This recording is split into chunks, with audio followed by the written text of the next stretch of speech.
Hey folks, Dr. Mike here for Renaissance Periodization. Don't reduce your soreness. If you're sore and want to grow, weekly tip number 30. Here we go. Let's keep it short. Let's keep it sweet.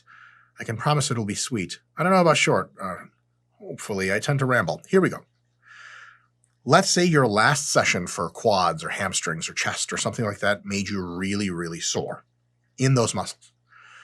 And you know that when you heal again and your muscles are healed, you can train again and provide more hypertrophy. So you're probably thinking, quite rationally, of course, that, hey, I want to heal as fast as possible. Very good. But how you attempt to reduce the soreness is a really, really big question.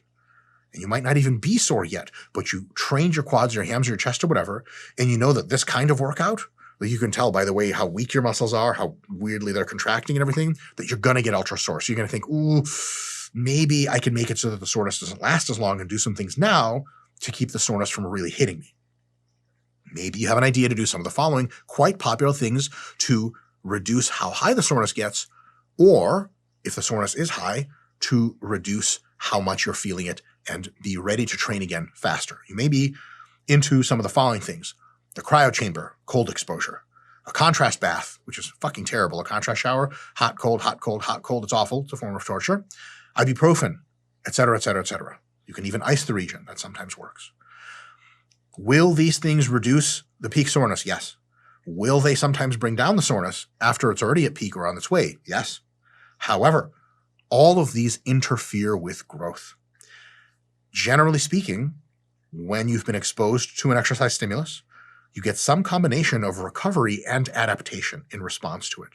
However, these types of modalities, heat, extreme cold, a combination, or anti-inflammatories, all of these work to reduce inflammation, by the way, like ibuprofen, what they do is they speed up recovery, but at the expense of adaptation. So you heal faster, but healing in this case doesn't mean as much growth.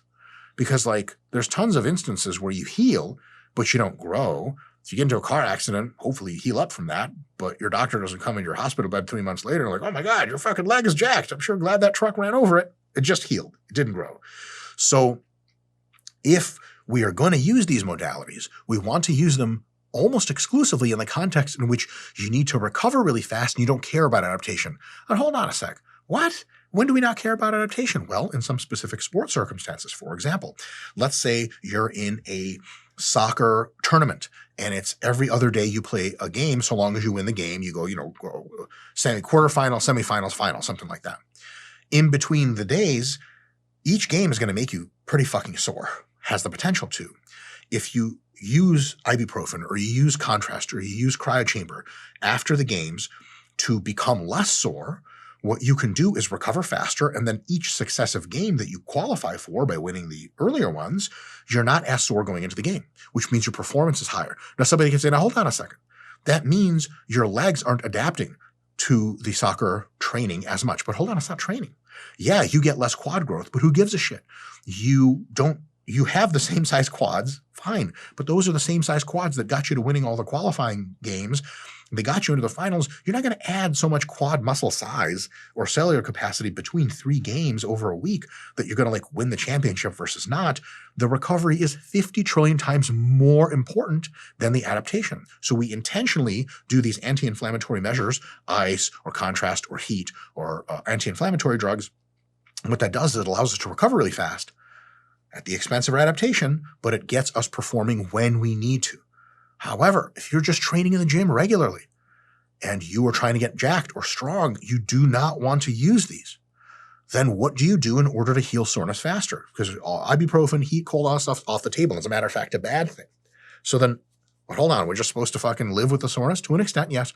But there are a few things you can do to reduce at least how long the soreness lasts in a way that doesn't interfere with adaptation. Here they are. I'm going to tell you them and you're going to be this shit again. Hey, do you want to go on a date with me?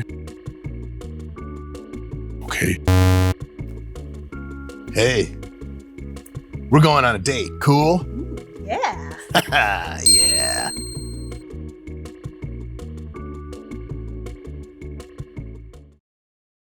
Eat well and a lot. Healthy food, lots of protein, lots of calories. Sleep well and a lot. You already know the drill. And yes, before you ask, special sports supplements, aka anabolic steroids and related derivatives, they do reduce soreness in the good way. Time to peak soreness can be shorter. Peak soreness can be higher or lower, but the total duration of soreness, the time to heal, is faster with anabolics for sure. Right? Just because I know some of you are interested in that sort of thing. But basically, for the rest of us, it's eat well and sleep well. That's what recovers soreness. And when you say, oh man, my biceps are really sore, what do I do? Do you want to grow biceps? Well, yeah. Eat and sleep. And I wish I had some other shit to tell you about, like, well, if you contrast bath and then go in the cryo chamber and fucking freeze a thing of ice on the bicep and then break it off, you're going to heal and it's going to be great. But that will cause you gains. It's not a really good thing. So, again, there is another thing you can do, a really, really trippy idea, to reduce soreness. And that is never allow as much of the immune system-mediated inflammatory cascade to even get started. Essentially not allow your body to gear up to make those adaptations. How does it do that? Well, it allows the immune system to infiltrate the muscle cells and just the muscle area in general. That inflames it, and that's what causes that secondary damage. Right after workout, you're not very sore. You're sore in a delayed onset. You're sore 12 hours later, 24 hours later, even more sore.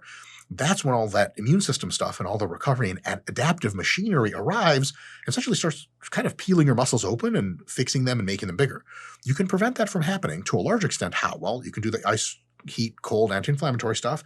What you can also do is train very hard, and then over the rest of the day, eat very little protein, very little food in general. You can do psychedelic drugs or something like that. Woo! Stay up all night and don't sleep, because if you have a good night of sleep, especially if you've eaten plenty that day, lots of protein before you go to bed, you guys have had this experience, you wake up sore as fuck the next morning. You're like, shit, the sleep didn't work. It made me worse. It didn't make you worse. It allowed that soreness to occur because that soreness is part of the adaptive process.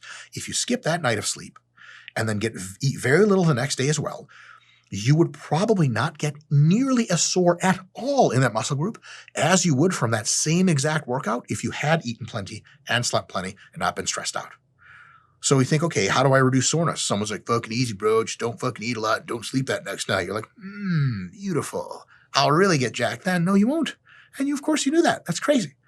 So when we think of ourselves as trying to avoid soreness or reduce it, we have to be very careful not to kill the golden goose that lays the golden eggs.